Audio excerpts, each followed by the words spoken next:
Hi everyone, welcome back. Today's video is going to be on my Crosman 2240. I've been toying with the idea for a while about modding it.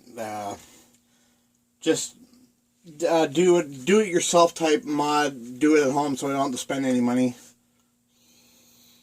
Just to increase the power just a little bit. And a lot of people say, I've seen quite a few videos on YouTube about do it yourself power mods, and they're in there and they've got the valve and everything under the gun, and they're in there cutting threads off and chamfering the inside of it. I'm not going to go that far. For the amount of volume of CO2 that you actually gain, it's not worth all the headache about doing it.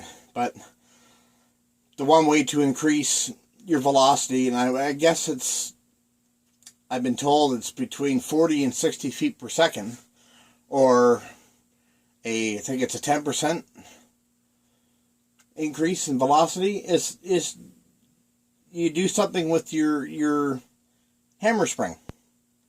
Right now it's just a stock hammer spring, no CO2 in it, and it's pretty easy to pull back.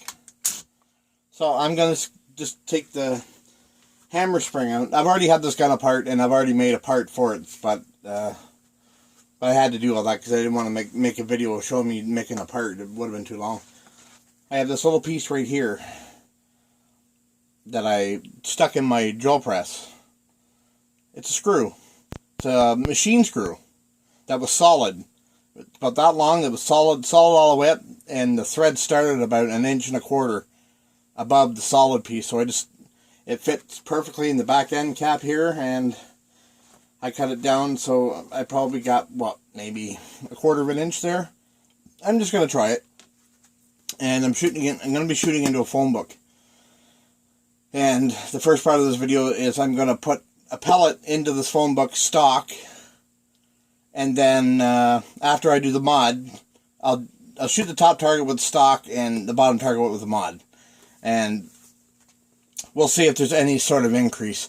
And for both shots, I'll be using the Daisy wad cutter pellets, because I don't want to use pointed pellets just in case it goes through the book. I don't think it will, because it's about 3/4 inch thick, but still. But anyway, the next part of the video will be me shooting just one pellet. That's it. Just one pellet in the top of the book, and then we'll come back and we'll do the mod, then we'll go and shoot that. Okay, back in a minute. Okay, we'll get underway with shot one here. I'll be shooting at the top circle, or top square rather.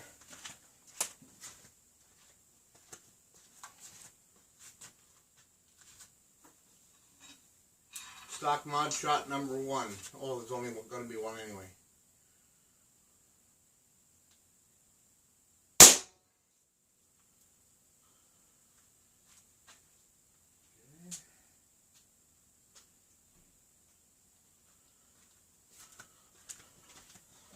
The purpose of me doing this, pretty much hit right in the center.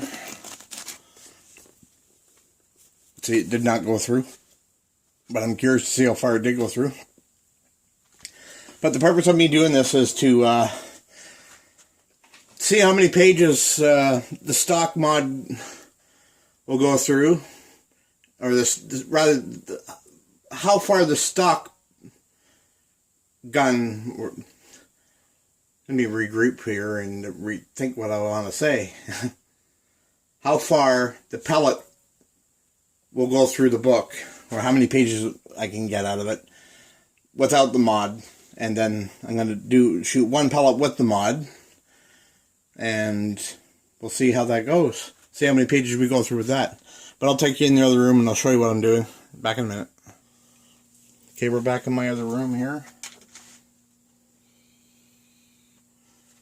I still have CO2 in this, so I'm hoping that when I take the screws out of this, that I don't lose a full CO2 canister.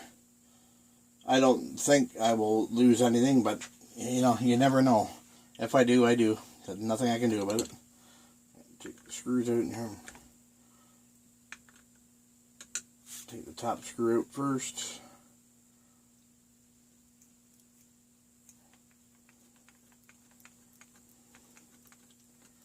shouldn't really be doing this mod with CO2 in it, but I don't want to waste a full CO2 cartridge. I want to do this with the CO2 in it.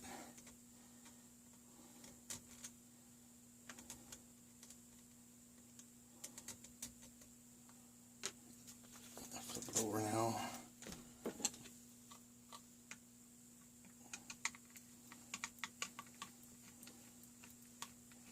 Guess we'll find out in a second, won't I? Oh, nothing. Excellent.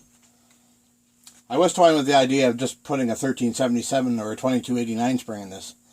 Because out of the three guns, the 2240, the 1377, and the 2289 from Crosman, the 2240 has the weakest spring and the shortest spring. So what I plan to do is just add a little bit of length to the spring and compress it just a little bit. So what that'll do is I'll make the hammer hit the valve harder, that giving me more CO2. And there's the end cap there. I may make another mod and drill the center of the cap out and add a screw mod. That way I kind of have a power adjuster on my own instead of paying $35 for one. Like, that's stupid.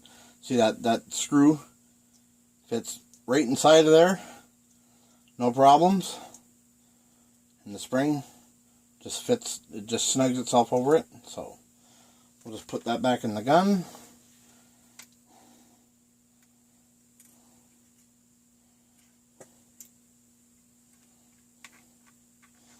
Much harder to put the spring back in. I'll put the top screw back in first. Hold everything in place.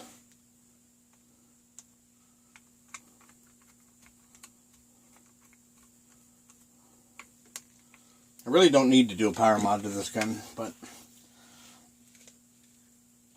I would like a little bit more power. Especially when I turn it into a rifle. I would like to have that extra CO2 per shot. There we go. Okay. Y'all seen the mod, so I'll take you back out in the other room now and I'll get underway with shot number 2. Okay, shot number 2 on the bottom here. Coming up with the mod. Yeah, the spring is a lot more noticeable to pull back. It's a little stiffer. We'll just see how much more of a bang we get. Alright, shot number 2 on the bottom.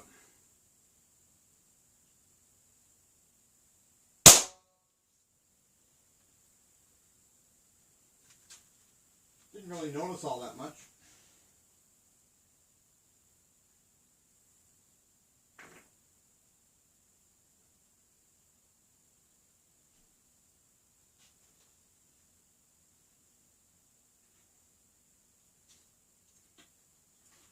So now I'll get the book. Well, I can smell oil dieseling. That's interesting. And we'll see if there was any difference in power. Back in a minute. Okay, now we'll cut this open and see how many pages I actually went through for both. I'm hoping there's going to be a difference.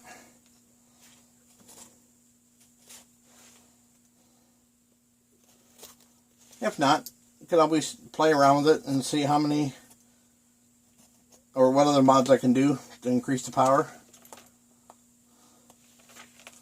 Let's see. Trying to see where the pellets are resting.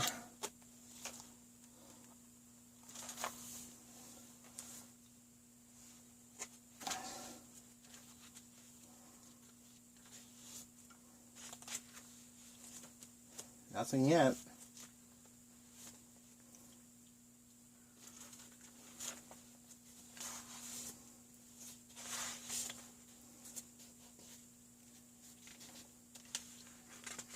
Okay.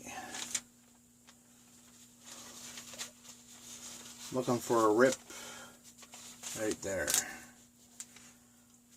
The stock mod went through broke 247 pages.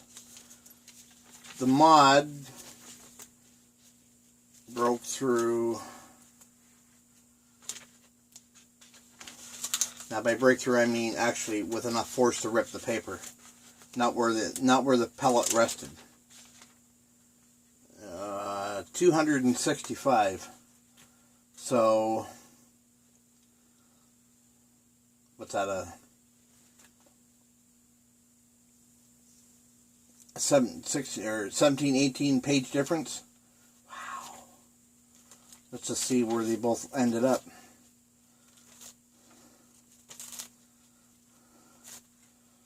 Be funny if they're both on the same page.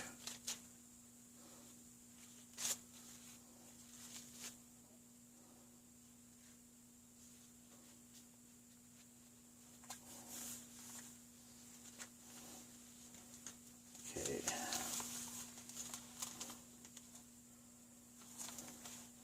There's the stock pellet, completely flattened right down.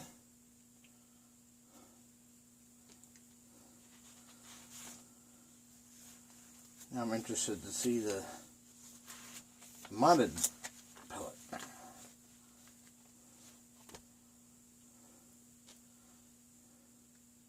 They're almost identical. So I don't think that mod really did all that much.